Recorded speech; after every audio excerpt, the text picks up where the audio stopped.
Customer care. বলছি মায়না কি নিয়ে এসো নাকি বাড়ি রেখে এসো? কেন দা, আমার মা তো তোমার ফোন পেতে টাকা পাঠিয়ে দিয়েছে। ও তাহলে ঠিক আছে। আর লাস্ট সাহেবের বেটি তুমি মায়না নিয়ে এসো? ও দা, বাবা যে বললে তোমাকে নাকি 2 মাসের টাকা অ্যাডভান্স দিয়ে দিয়েছে। ও ঠিক আছে। আর সেনিয়া তুই মায়না নিয়ে এসছিস? হ্যাঁ দাদা। আচ্ছা দে। আর পিউ তুই মায়না নিয়ে এসছিস?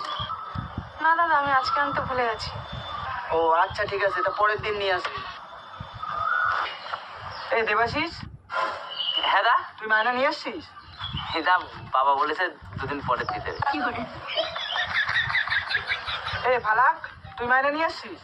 ও স্যার, আমার আনতে মনে নেই। ওমা! আচ্ছা পিউ বল।